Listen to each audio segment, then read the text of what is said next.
Gunung selalu punya dua wajah. Siang hari ia tampak ramah, hijau, dan menenangkan. Namun ketika kabut turun, malam datang, dan manusia terlalu sombong. Gunung berubah menjadi tempat di mana aturan manusia tidak lagi berlaku. Gunung Halimun, salah satu kawasan hutan hujan tertua di Pulau Jawa. Diselimuti kabut hampir sepanjang tahun. Sunyi, lembab, dan penuh cerita yang tidak pernah masuk buku pendakian resmi. Penduduk sekitar percaya, Gunung Halimun bukan sekadar gunung. Ia adalah wilayah makhluk lama. Tempat di mana tidak semua pendaki diizinkan pulang. Dan kisah ini adalah cerita tentang 6 orang pendaki yang berangkat dengan niat menaklukkan alam, namun justru ditaklukkan oleh sesuatu yang tidak terlihat. Bab 1 Niat Pendakian. Rombongan itu terdiri dari 6 orang. Raka, pemimpin pendakian. Bayu, si paling berpengalaman. Dian dan Sari, pendaki perempuan. Agus, dokumentator. Dan 1 orang lagi, Fajar. Pendakian ini awalnya tidak direncanakan matang. Hanya obrolan santai, video YouTube, dan ambisi konten horor pendakian. Mereka memilih jalur yang jarang digunakan. Bukan jalur resmi. Bukan jalur rekomendasi warga. Seorang bapak tua di warung terakhir sempat berpesan, kalau kabut turun di Halimun, jangan pernah jalan sendiri. Dan kalau dengar suara dipanggil, jangan dijawab. Pesan itu hanya ditertawakan. Pendakian pun dimulai. Bab 2 Hutan Halimun. Hutan Halimun bukan hutan biasa. Pepohonan tinggi menjulang, menutup cahaya matahari. Akar-akar besar melintang seperti ular mati. Udara lembab menusuk paru-paru. Semakin masuk, semakin sunyi. Tidak ada suara burung. Tidak ada serangga. Hanya suara langkah kaki. Dan sesekali suara seperti orang berjalan di belakang. Padahal saat menoleh, tidak ada siapa-siapa.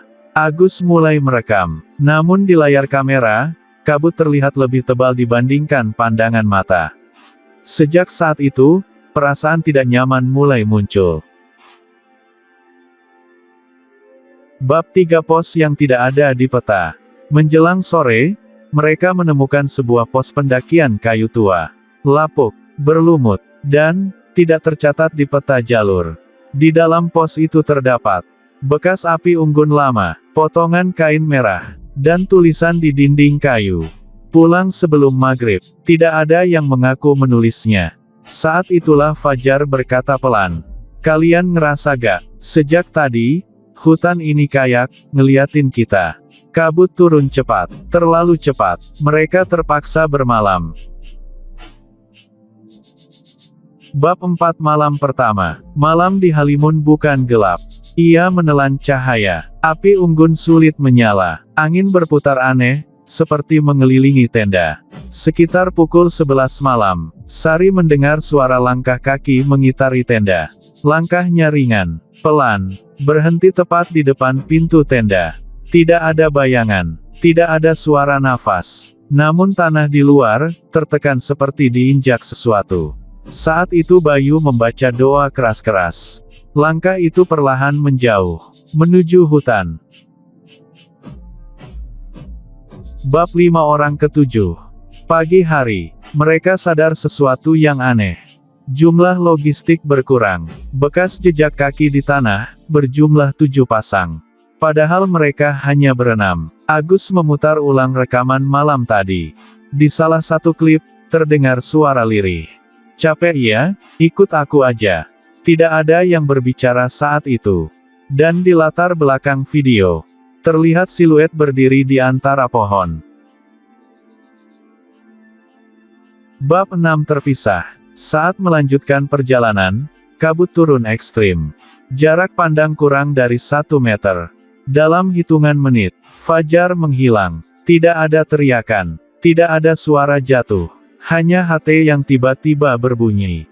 "Kalian jangan nyari aku. Aku udah sampai rumah." Padahal posisi mereka masih di tengah gunung. Bab 7 Penampungan Terakhir. Menjelang malam kedua, mereka menemukan lapangan kecil dengan batu-batu berdiri. Mirip makam kuno, mirip tempat ritual. Di tengah lapangan, terdapat sosok perempuan berbaju putih, membelakangi mereka. Raka memanggil. Perempuan itu menoleh perlahan. Wajahnya tidak punya mata. Bab 8 turun atau tidak pernah. Panik, arah kompas kacau. Jalur terasa berputar. Sari kesurupan. Dian menangis histeris. Dan satu persatu, mereka mendengar suara Fajar. Aku nunggu di bawah. Kalian kok lama? Saat Fajar menyingsing, mereka tiba-tiba berada di pos awal pendakian. Namun hanya 4 orang. Nama Fajar tidak tercatat sebagai pendaki. Warga sekitar hanya berkata, Halimun cuma balikin yang diizinkan pulang. Hingga hari ini, video pendakian itu masih ada. Namun bagian tertentu selalu rusak sendiri. Dan setiap kali diputar malam hari, terdengar satu suara tambahan. Bukan milik 6 pendaki, tapi suara yang berbisik. Kalau naik ke Halimun, jangan pernah ngajak yang gak diundang. Gunung tidak kejam. Ia hanya menuntut sopan santun. Jika kamu ingin selamat, ingat satu hal, tidak semua yang naik, diizinkan turun.